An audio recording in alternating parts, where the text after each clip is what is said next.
G'day folks, welcome to Nick's Vision to Here. Always great to have you on board. If you like the content we lay down here on the channel, feel free to like and subscribe and share this video far and wide because it's an interesting one, as you saw in the title. Does the NDIS promote dependency rather than independence? I'm going to expose the middlemen inside the NDIS today. So let's get into it. The layers of the NDIS, there's a lot of them. If you want to pause the video and write these down, you probably might want to at some point. The NDIA is the National Disability Insurance Agency. It works on behalf of the government. It is the government. So below there, you have the system, which is called the NDIS, the National Disability Insurance Scheme.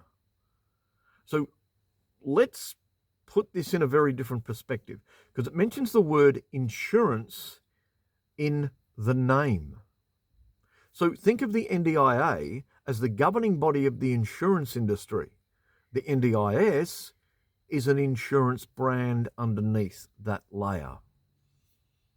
Now let's get into it. The next level under the NDIA and the NDIS structure itself is local area coordinators, or LACs, as some people call them. These are created by large not-for-profits that do the work for the participant and be the link between them and the NDIA. So in other words, if you have an argument or a discrepancy with a provider or a plan manager or a service coordinator, you speak to your local area coordinator. You don't speak directly to the NDIA unless you've got strings to be able to pull to get that high. So that's that level. Let's now move to the next level, which is plan management. Now, before I go any further, there are 3 levels of plan management you must understand because that's going to get murky. This is where it does get murky. There are NDIA plan managed participants. Those people don't have a plan manager. They're managed at the NDIA level. So what I would imagine is they're people with very, very high-end need and cannot be managed at a plan management level. So that's why that would be. So they're NDIA managed. The next level is plan management. Plan management is whereby you have a private or not-for-profit organization that sends out the invoices to all the providers and service coordinators on your behalf. They charge you for that service on a monthly basis. So that's plan management. There's then self-management. That's what I am. Self-managed means I handle all the incomings and outgoings of my plan. I handle the money to go to the provider. I then handle putting the submissions into the NDIS to get the money. The way I've done that is I've created a separate bank account to be able to handle all that money. The reason I've done that is because it's like a business. You handle the incomings and outgoings. I ran a business for over 20 years in the mobile DJ industry. Yes, I have a disability and I had people drive me around. So let's now look at that, the different levels of plan management. Let's go below that and look at the next layer of the NDIS under plan management level. That is service coordination level, another layer of lanyards. These are people who hook you up with service providers. Then below that, they bill you for that, by the way. This is how this works. They get paid for every communication with you, be it an email or a phone call. Those blocks of service are charged in 15-minute blocks. How do I know that? I ran a business, remember? I handle all my own invoices. I know how the system works. I know how to read an invoice, okay? Simply by looking at the calculations as to how they work it out. Below the service coordinator is the provider. You're finally now getting down to the grassroots, boots on the ground people. The providers are the providers that do the service for you on a day-to-day basis. Then there's the participant. Now, after you're trying to piece all that together, here's my opinion on it. It's a bloated, lanyard, people-run system. It's designed to be that way because it's government bureaucracy 101.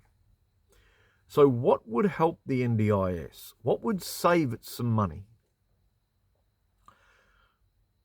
Here's a few ways that I think, coming from a business background and being a participant in it, could save it some money.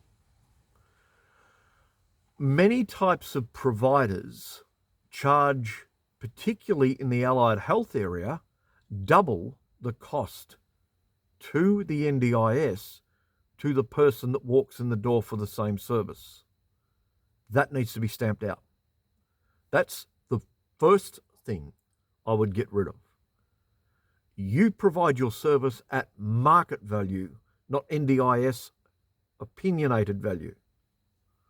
That would stop a lot of the overcharging for the NDIS. Bring it back to market value.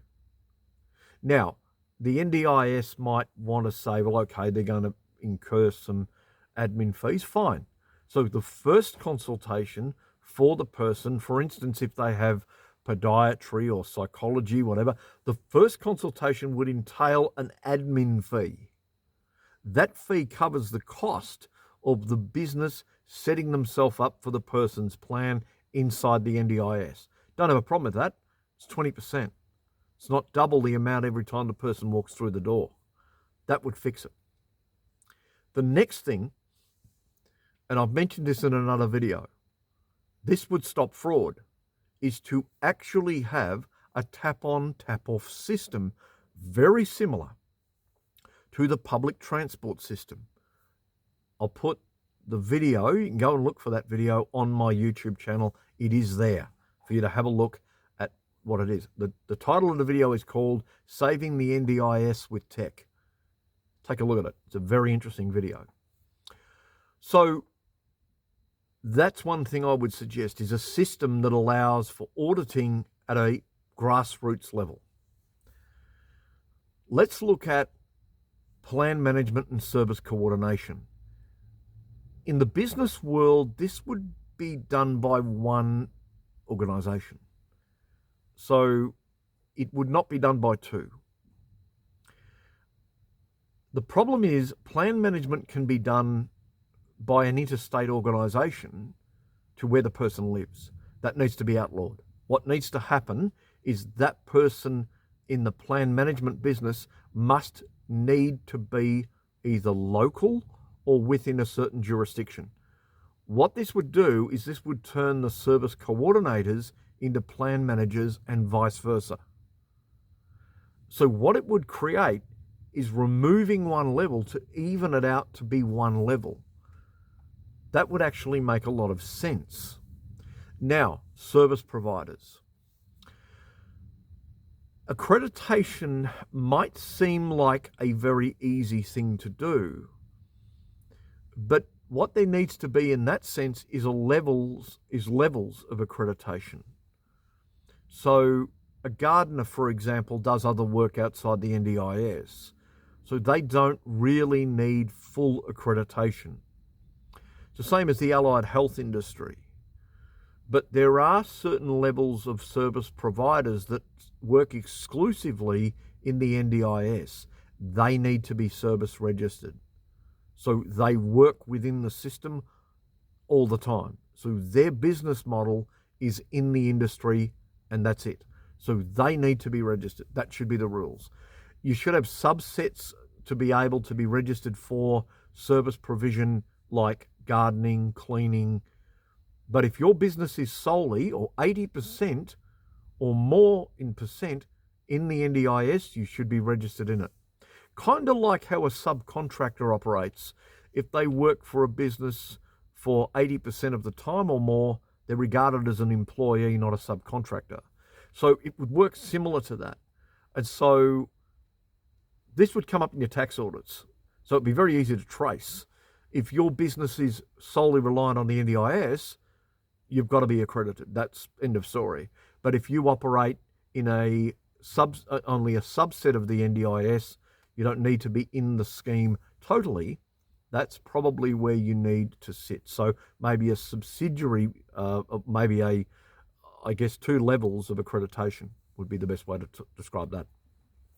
So before you get more confused, that's giving you an indication as to how the NDIS works, exposes to you the middlemen, exposes you, in other words, who the lanyard people are. Hence in the thumbnail you saw the lanyard on the person's wrist. That's what this is all to do with, is it's a bloated bureaucracy. And by having someone like me explain it to you, you understand exactly why it's a bloated bureaucracy. You enjoy your day, and don't forget to like and subscribe to Nick's Vision to Here. Don't forget to check out the other video about the NDIS, saving the NDIS with tech. It's well worth a watch.